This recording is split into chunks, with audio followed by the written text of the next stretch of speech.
Good morning student semester 6 ਇਸ ਵਾਰ ਜਿਹੜੀ ਤੁਹਾਡੀ ਬੁੱਕ ਹੈ ਬੇਟਾ ਇੰਡੀਅਨ ਇਕੋਨਮੀ ਹੈ ਭਾਰਤੀ ਅਰਥ ਵਿਵਸਥਾ ਤੁਸੀਂ TR ਜੈਨ ਦੀ ਵੀ ਪਰਚੇਜ਼ ਕਰ ਸਕਦੇ ਹੋ ਠੀਕ ਹੈ ਇਹ ਸਿਲੇਬਸ ਮੈਂ ਤੁਹਾਨੂੰ ਪਹਿਲਾਂ ਪਾ ਚੁੱਕੀ ਹਾਂ ਫਸਟ ਯੂਨਿਟ ਸੇਮ ਉਦਾਂ ਹੀ ਹੈ ਜਿਵੇਂ ਤੁਸੀਂ 5th ਸਮੈਸਟਰ ਦਿੱਤਾ ਯੂਨਿਟ 1 2 3 4 4 ਯੂਨਿਟਸ ਦੇ ਵਿੱਚੋਂ ਤੁਹਾਨੂੰ ਲੌਂਗ ਕੁਐਸਚਨਸ ਆਉਣਗੇ ਆਪਾਂ ਫਸਟ ਯੂਨਿਟ ਤੋਂ ਸਟਾਰਟ ਕਰ ਰਹੇ ਹਾਂ Indian economy on the eve of independence and features and characteristics of Indian economy since independence ਇਹ ਦੋਨੋਂ ਸੇਮ ਥਿੰਗਸ ਹੀ ਹੈ ਮਤਲਬ ਆਪਾਂ ਇੱਕ ਤਾਂ ਆਜ਼ਾਦੀ ਤੋਂ ਪਹਿਲਾਂ ਦੀ ਇੰਡੀਅਨ ਇਕੋਨਮੀ ਦੀ ਅਵਸਥਾ ਦੱਸਣੀ ਹੈ ਇੱਕ ਬਾਅਦ ਦੀ ਦੋਨੋਂ ਸੇਮ ਸੀ ਬਸ ਆਪਾਂ ਸੈਕਿੰਡ ਕਰ ਲੈਣਾ feature and characteristics of Indian economy ਇਹ ਤੁਹਾਡਾ ਸੇਮ ਹੀ ਹੈ ਦੋਨੋਂ ਦੇ ਹੈਡਿੰਗਸ ਸੇਮ ਹੈ ਤੇ ਮਾੜਾ ਮੋਟਾ ਜਿਹੜਾ ਤੁਹਾਨੂੰ ਆਜ਼ਾਦੀ ਤੋਂ ਪਹਿਲਾਂ ਦਾ ਜੋ ਵਰਡ ਲੱਗੂਗਾ ਉਹ ਨਾ ਲਿਖਿਓ ਉਹਨੂੰ ਆਪਣੇ ਆਪ ਮੋਲਡ ਕਰ ਲਿਓ ਦੇਖ ਕੇ ਠੀਕ ਹੈ ਤੇ ਇਹ ਆ ਗਿਆ ਤੁਹਾਡਾ ਭਾਰਤੀ ਅਰਥ ਵਿਵਸਥਾ ਦੀਆਂ ਵਿਸ਼ੇਸ਼ਤਾਵਾਂ ਪਹਿਲਾਂ ਵੀ ਇਹੀ ਵਿਸ਼ੇਸ਼ਤਾਵਾਂ ਸੀ ਬਾਅਦ ਵਿੱਚ ਵੀ ਫਰਸਟ ਕੀ ਹੈ ਬੇਟਾ ਮੈਂ ਅੰਡਰਲਾਈਨ ਕੀਤਾ ਹੈ ਜੇ ਤੁਹਾਨੂੰ ਜ਼ਿਆਦਾ ਮਟੀਰੀਅਲ ਲੱਗਦਾ ਸਿਰਫ ਅੰਡਰਲਾਈਨ ਵਾਲਾ ਕਰ ਲਿਓ ਫਰਸਟ ਹੈ ਸਟੈਗਨੈਂਟ ਪਰ ਕੈਪੀਟਾ ਇਨਕਮ ਸਟੈਗਨੈਂਟ ਸੀ ਜਿਹੜੀ ਪਰ ਕੈਪੀਟਾ ਇਨਕਮ ਸੀ ਸਟੈਗਨੈਂਟ ਮੀਨਸ ਪ੍ਰਤੀ ਵਿਅਕਤੀ ਆਮਦਨ ਜਿਹੜੀ ਸਥਿਰ ਸੀ ਸਥਿਰ ਦਾ ਮਤਲਬ ਹੈ ਵੱਧਦੀ ਨਹੀਂ ਸੀ ਇੱਕ ਲੈਵਲ ਤੋਂ ਬਾਅਦ ਵੱਧਦੀ ਨਹੀਂ ਸੀ ਜਿਵੇਂ ਹੁਣ ਦੱਸਿਆ ਕਿ ਜੇ ਅਸੀਂ ਆਜ਼ਾਦੀ ਤੋਂ ਪਹਿਲਾਂ ਦੀ ਗੱਲ ਕਰੀਏ 50 ਸਾਲ ਤੱਕ ਪੂਰੇ 50 ਸਾਲ ਤੱਕ ਜਿਹੜੀ ਹੈ ਨੈਸ਼ਨਲ ਇਨਕਮ ਸੀਗੀ ਪਰ ਕੈਪੀਟਾ ਇਨਕਮ ਇਹ 1% ਇਨਕਰੀਜ਼ ਹੋਈ 1% ਦੀ ਦਰ ਨਾਲ ਵਧੀ 1% ਵਧਣਾ ਨਾ ਵਧਣ ਦੇ ਬਰਾਬਰ ਹੈ ਨਾ ਇਸ ਕਰਕੇ ਇਹਨੂੰ ਸਥਿਰ ਕਿਹਾ ਗਿਆ ਆਜ਼ਾਦੀ ਤੋਂ ਬਾਅਦ ਭਾਵੇਂ ਕਹਿੰਦੇ ਅਰਥ ਵਿਵਸਥਾ ਵਿੱਚ ਕਈ ਪਲੈਨਿੰਗਸ ਕੀਤੀਆਂ ਗਈਆਂ ਯੋਜਨਾਵਾਂ ਬਣਾਈਆਂ ਗਈਆਂ ਪਰ ਫਿਰ ਵੀ ਇਹਨਾਂ ਦੇ ਜਿਹੜੇ ਵਾਧੇ ਦੀ ਦਰ ਸੀ ਉਹ ਅਨਸੈਟਿਸਫੈਕਟਰੀ ਸੀ ਫਸਟ ਪੁਆਇੰਟ ਸਮਝ ਆ ਗਿਆ ਸਟੈਗਨੈਂਟ ਪਰ ਕੈਪੀਟਾ ਇਨਕਮ ਮਤਲਬ ਪ੍ਰਤੀ ਵਿਅਕਤੀ ਆਮਦਨ ਜਿਹੜੀ ਹੈ ਉਹ ਲਗਭਗ ਸਥਿਰ ਹੈ ਉਹਦੇ ਵਿੱਚ ਕੋਈ ਜ਼ਿਆਦਾ ਵਾਧਾ ਨਹੀਂ ਹੋ ਰਿਹਾ ਸੈਕਿੰਡ ਲੋ ਲੈਵਲ ਆਫ ਪਰ ਕੈਪੀਟਾ ਇਨਕਮ ਪ੍ਰਤੀ ਵਿਅਕਤੀ ਆਮਦਨ ਦਾ ਨੀਵਾਂ ਪੱਧਰ ਜਿਹੜੀ ਪ੍ਰਤੀ ਵਿਅਕਤੀ ਆਮਦਨ ਹੈ ਉਹਦਾ ਜਿਹੜਾ ਲੈਵਲ ਆ ਬਹੁਤ ਨੀਵਾਂ ਹੈ ਹੋਰ ਕੰਟਰੀਜ਼ ਦੇ ਅਕੋਰਡਿੰਗ ਜੇ ਆਪਾਂ ਦੇਖੀਏ ਜੇ ਤੁਸੀਂ ਡਾਟਾ ਯਾਦ ਕਰ ਸਕਦੇ ਹੋ ਤਾਂ ਸਭ ਤੋਂ ਬੈਸਟ ਜਿਵੇਂ USA ਦੀ ਡਾਲਰਸ ਦੇ ਵਿੱਚ 2014 ਦਾ ਡਾਟਾ ਹੈ ਥੋੜਾ ਰੀਸੈਂਟ ਆਪਾਂ ਕੱਢ ਲਾਂਗੇ ਤੁਸੀਂ ਗੂਗਲ ਕਰਕੇ ਕੱਢ ਲਿਓ ਨੈਕਸਟ ਲੈਕਚਰ 'ਚ ਮੈਂ ਗੂਗਲ ਕਰਕੇ ਕੱਢ ਕੇ ਦਊਂਗੀ ਤੁਹਾਨੂੰ USA ਦੇ ਵਿੱਚ ਜਿਵੇਂ 55,230 ਡਾਲਰ ਹੈ ਠੀਕ ਹੈ ਤੇ ਜਾਪਾਨ 'ਚ ਦੇਖ ਲਓ 42,000 ਹੈ ਤੇ ਜੇ ਤੁਸੀਂ ਇੰਡੀਆ ਨਾਲ ਕੰਪੈਰੀਜ਼ਨ ਕਰੋ ਇੰਡੀਆ 'ਚ ਸਾਰਾ ਕਿੰਨਾ ਹੈ 1,570 ਉਹ ਸ਼੍ਰੀਲੰਕਾ ਦਾ ਹੈ ਨਾ ਇਹ ਇੰਡੀਆ ਦਾ ਕਿੰਨਾ 1570 ਕਿੱਥੇ 55,230 ਕਿੱਥੇ 1570 ਆਪਣੀ ਜਿਹੜੀ ਪਰ ਕੈਪੀਟਾ ਇਨਕਮ ਹੈ ਹੋਰ ਕੰਟਰੀਜ਼ ਦੇ ਕੰਪੈਰੀਟਿਵਲੀ ਬਹੁਤ ਘੱਟ ਹੈ third low standard of living Indian ਲੋਕਾਂ ਦੀ ਇੰਡੀਅਨ ਇਕੋਨਮੀ ਦੀ ਸਭ ਤੋਂ ਵੱਡੀ ਵਿਸ਼ੇਸ਼ਤਾ ਕੀ ਹੈ ਕਿ ਇੱਥੋਂ ਦੇ ਲੋਕਾਂ ਦਾ ਜਿਹੜਾ ਲਿਵਿੰਗ ਸਟੈਂਡਰਡ ਹੈ ਉਹ ਬਹੁਤ ਨੀਵਾਂ ਹੈ ਮਤਲਬ ਉਹਨਾਂ ਨੇ ਜਿਹੜਾ ਖਾਣਾ ਪੀਣਾ ਪਹਿਨਣਾ ਰਹਿਣ ਸਹਿਣ ਉਹ ਬਹੁਤ ਨੀਵੇਂ ਪੱਧਰ ਦਾ ਹੈ ਇੱਕ ਐਗਜ਼ਾਮਪਲ ਇਹਨੂੰ ਆਪਾਂ ਕਿਵੇਂ ਮੇਜਰ ਕਰ ਸਕਦੇ ਹਾਂ 1999 ਵਿੱਚ ਹਰ ਰੋਜ਼ ਇੱਕ ਵਿਅਕਤੀ ਸਿਰਫ 2496 ਕੈਲੋਰੀਜ਼ ਦਾ ਭੋਜਨ ਲੈਂਦਾ ਸੀ ਠੀਕ ਹੈ ਜੇ ਕਿ ਔਸਤਨ ਜੇ ਆਪਾਂ ਕਿਸੇ ਹੋਰ ਵਿਕਸਿਤ ਦੇਸ਼ ਦੀ ਗੱਲ ਕਰੀਏ ਤਾਂ ਇੱਕ ਵਿਅਕਤੀ 3400 ਕੈਲੋਰੀਜ਼ ਦਾ ਭੋਜਨ ਲੈ ਰਿਹਾ 3400 ਕੈਲੋਰੀ ਦਾ ਭੋਜਨ ਲੈ ਰਿਹਾ ਕੈਲੋਰੀ ਮੀਨਸ ਕੈਲੋਰੀ ਇਹਦੇ ਵਿੱਚ ਆਪਾਂ ਭੋਜਨ ਦੇ ਹਿਸਾਬ ਨਾਲ ਡਿਟਰਮਿਨ ਕਰਦੇ ਹਾਂ ਕਿ ਸਾਡਾ ਸਟੈਂਡਰਡ ਆਫ ਲਿਵਿੰਗ ਕੀ ਹੈ ਕਿ ਇੱਕ ਜਿਹੜਾ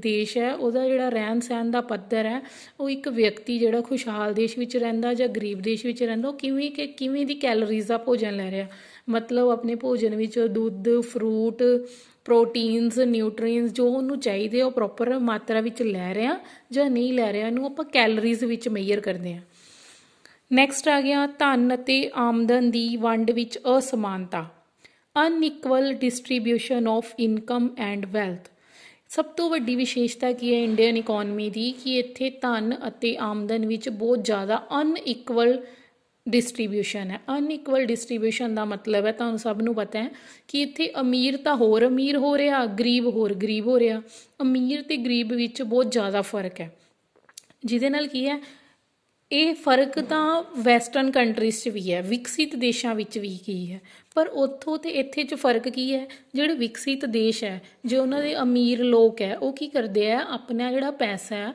ਉਹਨੂੰ ਇਨਵੈਸਟ ਕਰਦੇ ਆ ਦੇਸ਼ ਦੇ ਵਿਕਾਸ 'ਚ ਇਨਵੈਸਟ ਕਰਦੇ ਆ ਜਦੋਂ ਪੂੰਜੀ ਦਾ ਇਨਵੈਸਟ ਹੋ ਜਾਂਦਾ ਲੋਕਾਂ ਨੂੰ ਇੰਪਲੋਇਮੈਂਟ ਵੀ ਮਿਲਦੀ ਹੈ ਇਨਕਮ ਵੀ ਮਿਲਦੀ ਹੈ ਠੀਕ ਹੈ ਤਾਂ ਉਹ ਦੇਸ਼ ਕੀ ਹੈ ਗਰੋਥ ਕਰਦਾ ਹੈ ਡਿਵੈਲਪਮੈਂਟ ਵੱਲ ਜਾਂਦਾ ਹੈ ਤੇ ਇੰਡੀਆ ਦਾ ਸਿਨੈਰੀਓ ਕੀ ਹੈ, ਇੰਡੀਆ ਵਿੱਚ ਕੀ ਹੈ ਕਿ ਜਿਹੜੇ ਲੋਕਾਂ ਕੋਲ ਪੈਸਾ ਹੈ ਉਸ ਪੈਸੇ ਨੂੰ ਉਹ ਕੀ ਕਰਦੇ, ਆਪਣੀ ਜਾਇਦਾਦ ਬਣਾ ਰਹੇ ਹੈ, ਸ਼ਾਨੋ ਸ਼ੌਕਤ ਦੀਆਂ ਚੀਜ਼ਾਂ, ਹੀਰੇ ਜਵਾਹਰਾਤ, ਸੋਨਾ ਚਾਂਦੀ, ਮਤਲਬ ਦਿਖਾਵਾ ਕਰਦੇ ਹੈ। ਇਹਦੇ ਨਾਲ ਕੀ ਹੈ, ਕਿਸੇ ਨੂੰ ਇੰਪਲੋਇਮੈਂਟ ਤਾਂ ਮਿਲਦੀ ਨਹੀਂ, ਨਾ ਹੀ ਕਿਸੇ ਨੂੰ ਇਨਕਮ ਮਿਲਦੀ ਹੈ ਨਾ। ਇਹਦੇ ਨਾਲ ਕੀ ਹੈ, ਅਮੀਰ ਜਿਹੜਾ ਅਮੀਰ ਵੱਲ ਅਮੀਰੀ ਵੱਲ ਵੱਧ ਰਿਹਾ ਤੇ ਗਰੀਬ ਆਪਣਾ ਹੋਰ ਗਰੀਬ ਹੋ ਰਿਹਾ। ਇਹ ਮੇਨ ਰੀਜ਼ਨ ਹੈ ਆਪਣੀ ਭਾਰਤੀ ਅਰਥ ਵਿਵਸਥਾ ਦੇ ਪਿਛੜੇਪਨ ਦਾ। ਨੈਕਸਟ ਆ ਗਿਆ excessive dependence on agriculture. Bharat ਦੀ ਸਭ ਤੋਂ ਵੱਡੀ ਵਿਸ਼ੇਸ਼ਤਾ ਕੀ ਹੈ ਭਾਰਤ ਵਰਗੀ ਅਰਥ ਵਿਵਸਥਾ ਦੀ, ਕਿ ਇੱਥੋਂ ਦੇ ਲੋਕ ਖੇਤੀ ਤੇ ਬਹੁਤ ਨਿਰਭਰ ਕਰਦੇ ਆ। ਠੀਕ ਹੈ, ਉਹਨਾਂ ਨੇ ਇੱਕ ਐਗਜ਼ਾਮਪਲ ਵੀ ਦਿੱਤੀ ਹੈ ਕਿ 16.2% ਜਿਹੜਾ ਰਾਸ਼ਟਰੀ ਆਮਦਨ ਦੇ ਵਿੱਚ ਖੇਤੀ ਦਾ ਯੋਗਦਾਨ ਸੀ। 49% 49% ਲੋਕ ਜਿਹੜੇ ਐਗਰੀਕਲਚਰ ਵਿੱਚ ਇਨਵੋਲਵ ਹੈ, ਪਰ ਸਿਰਫ ਕੰਟਰੀਬਿਊਸ਼ਨ ਕਿੰਨਾ ਹੈ 16.2। ਤੇ ਜੇ ਆਪਾਂ ਬਾਕੀ 51% ਦੇਖੀਏ, ਬਾਕੀ ਦੀਆਂ ਜਿਵੇਂ ਇੰਡਸਟਰੀ ਹੋ ਗਈ, ਮਾਈਨਿੰਗ ਹੋ ਗਈ ਹੈ, ਸਰਵਿਸਿਜ਼ ਸੈਕਟਰ ਹੋ ਗਿਆ, ਉਹਦੇ ਵਿੱਚ 51% ਪੋਪੂਲੇਸ਼ਨ ਹੈ ਤੇ ਉਹਦਾ ਪੂਰੀ ਨੈਸ਼ਨਲ ਇਨਕਮ ਦੇ ਵਿੱਚ ਕੰਟਰੀਬਿਊਸ਼ਨ ਕਿੰਨਾ ਹੈ 84.7। ਦੇਖੋ 49% ਜਿਹੜੇ ਐਗਰੀਕਲਚਰ 'ਚ ਲੱਗੇ ਆ ਉਹਨਾਂ ਦਾ ਕਿੰਨਾ ਕੁ ਸਾਰਾ 15.3% ਯੋਗਦਾਨ ਨੈਸ਼ਨਲ ਇਨਕਮ ਨੂੰ ਦੇਖੀਏ ਆਪਾਂ ਤਾਂ, ਤੇ ਜਿਹੜੇ 51% ਹੋਰ ਐਕਟੀਵਿਟੀਜ਼ 'ਚ ਲੱਗੇ ਆ ਉਹਨਾਂ ਦਾ ਕਿੰਨਾ 84.7। ਇੰਨੇ ਜ਼ਿਆਦਾ ਲੋਕ ਸਿਰਫ 50 ਹੀ ਲਗਾ ਲਓ ਤੁਸੀਂ, 50 ਲੈ ਕੇ ਚਲੋ।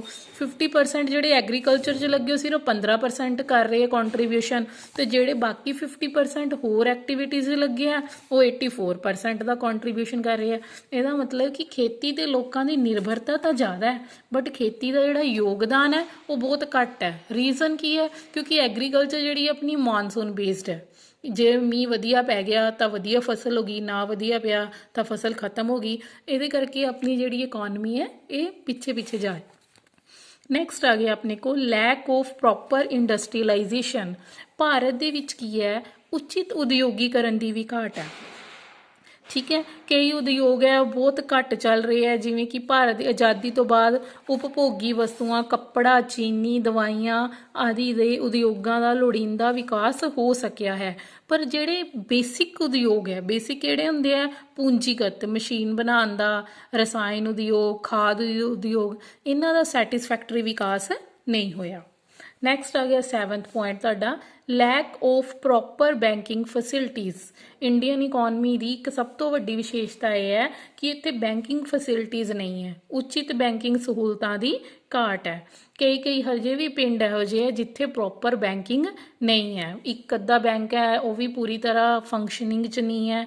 ATM ਸਰਵਿਸ ਤੁਹਾਨੂੰ ਪਤਾ ਹੀ ਹੈ ਪਿੰਡਾਂ 'ਚ ਬਹੁਤ ਘੱਟ ਹੈ ਨਾ। ਬੈਂਕਿੰਗ ਘੱਟ ਹੈ। ਬੈਂਕਿੰਗ ਘੱਟ ਹੋਣ ਦਾ ਕਾਰਨ ਕੀ ਹੈ ਕਿ ਇਨਵੈਸਟਮੈਂਟ ਨਹੀਂ ਹੋ ਪਾਉਂਦੀ। ਜਦੋਂ ਕਿਸੇ ਕੰਟਰੀ ਦੇ ਵਿੱਚ ਇਨਵੈਸਟਮੈਂਟ ਘੱਟ ਜਾਂਦੀ ਹੈ, ਇਨਵੈਸਟਮੈਂਟ ਘੱਟ ਹੈ ਤੇ ਕੈਪੀਟਲ ਫਾਰਮੇਸ਼ਨ ਘੱਟ ਹੈ। ਕੈਪੀਟਲ ਫਾਰਮੇਸ਼ਨ ਘੱਟ ਹੋਊਗੀ, ਪ੍ਰੋਡਕਸ਼ਨ ਘੱਟ ਹੋਊਗੀ, ਪ੍ਰੋਡਕਸ਼ਨ ਦੇ ਘਟਣ ਨਾਲ ਇੰਪਲੋਇਮੈਂਟ ਘਟੇਗੀ। ਉਹੀ ਸਾਰਾ ਇੱਕ ਕੁਚੱਕਰ ਸਟਾਰਟ ਹੋ ਜਾਏਗਾ। ਆਮਦਨੀ ਹੈ, ਗਰੀਬੀ ਹੈ, ਬੇਰੁਜ਼ਗਾਰੀ ਹੈ, ਸਾਰਾ ਕੁਝ ਡਿਪੈਂਡ ਕਰਦਾ ਆਪਣੀ ਇਨਫਰਾਸਟ੍ਰਕਚਰ 'ਤੇ।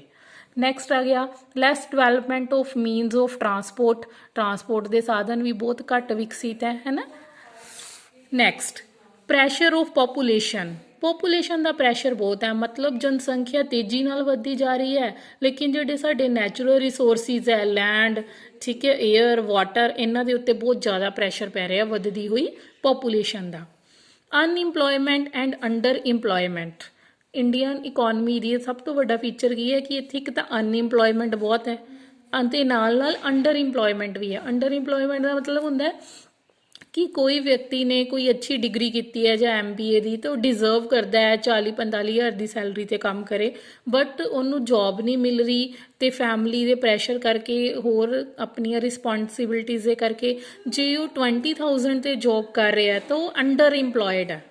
ਨਾਟ ਅ ਇੰਪਲੋਇਮੈਂਟ, ਉਹਨੂੰ ਆਪਾਂ ਇਹ ਨਹੀਂ ਕਹਾਂਗੇ ਉਹ ਫੁੱਲੀ ਇੰਪਲੋਇਡ ਹੈ, ਉਹ ਅੰਡਰ ਇੰਪਲੋਏ ਹੈ। ਕਿਉਂਕਿ ਜਿੰਨੀ ਉਹ ਸੈਲਰੀ ਡਿਜ਼ਰਵ ਕਰਦਾ ਸੀ ਉਨੀ ਉਹਨੂੰ ਸੈਲਰੀ ਨਹੀਂ ਮਿਲ ਰਹੀ। ਨੈਕਸਟ ਆ ਗਿਆ ਤੁਹਾਡਾ 11th point lack of capital. ਪੂੰਜੀ ਦੀ ਬਹੁਤ ਕਮੀ ਹੈ। ਪੂੰਜੀ ਦੀ ਕਮੀ ਦੇ ਕਰਕੇ ਜਦੋਂ ਪੂੰਜੀ ਦੀ ਕਮੀ ਹੈ ਨਿਵੇਸ਼ ਨਹੀਂ ਹੋਏਗਾ, ਉਤਪਾਦਨ ਨਹੀਂ ਹੋਏਗਾ, ਉਹੀ ਸਾਰਾ ਕੁ ਚੱਕਰ ਦੁਬਾਰਾ ਤੋਂ ਸ਼ੁਰੂ।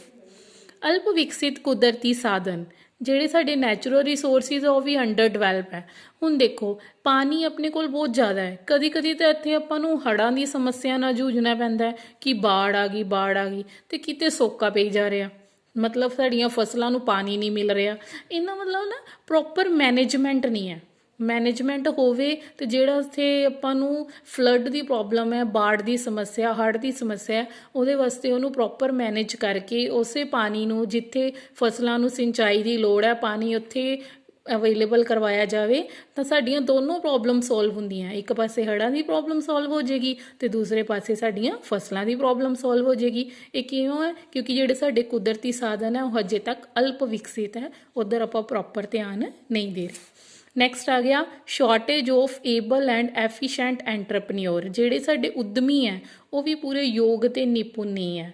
ਮਤਲਬ ਨਾ ਤਾਂ ਉਹ ਜ਼ਿਆਦਾ ਪੜ੍ਹੇ ਲਿਖੇ ਹੈ, ਨਾ ਹੀ ਉਹਨਾਂ ਨੂੰ ਟ੍ਰੇਨਿੰਗ ਹੈ। ਜੇ ਉਹ ਵਧੀਆ ਕੁਆਲੀਫਾਈ ਹੋ ਕੇ ਟ੍ਰੇਨਿੰਗ ਲੈ ਕੇ ਕੋਈ ਬਿਜ਼ਨਸ ਸਟਾਰਟ ਕਰਨ ਤਾਂ ਫਿਰ ਉਹਨਾਂ ਦਾ ਧਿਆਨ ਜਿਹੜਾ ਹੈ ਉਹ ਇਕੋਨਮੀ ਦੀ ਗਰੋਥ ਵੱਲ ਜਾਏਗਾ।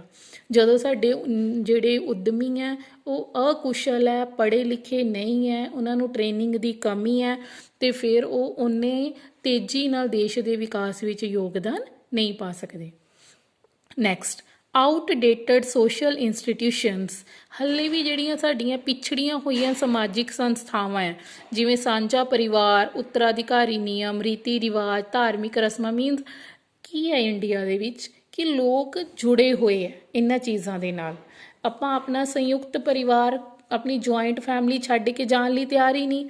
ਮੰਨ ਲਓ ਐਗਰੀਕਲਚਰ ਇੱਕ ਪਿੰਡ ਦੇ ਵਿੱਚ ਫੋਰ ਐਗਜ਼ਾਮਪਲ ਛੋਟੀ ਜਿਹੀ ਆਪਾਂ ਲੈਂਦੇ ਹਾਂ ਕਿ ਇੱਕ ਖੇਤ ਆ, ਉਹਨਾਂ ਕੋਲ ਪਰਿਵਾਰ ਦੇ 10 ਮੈਂਬਰ ਆ, ਉਸੇ ਖੇਤ 'ਤੇ ਕੰਮ ਕਰ ਰਹੇ ਆ ਅਤੇ ਜੇ ਉਹਨਾਂ ਨੂੰ ਕਿਤੇ ਬਾਹਰ ਅਪਰਚੁਨਿਟੀ ਮਿਲਦੀ ਹੈ ਕਿ ਉਹ ਕਿਤੇ ਸ਼ਹਿਰ ਜਾ ਕੇ ਆਪਣਾ ਕੋਈ ਹੋਰ ਜੋਬ ਕਰ ਲੈਣ ਤਾਂ ਉਹਨਾਂ ਦਾ ਪਰਿਵਾਰ ਦੇ ਨਾਲ ਇੰਨਾ ਪਿਆਰ ਆ, ਉਹਨਾਂ ਨੂੰ ਛੱਡ ਕੇ ਜਾਣ ਲਈ ਤਿਆਰ ਨਹੀਂ।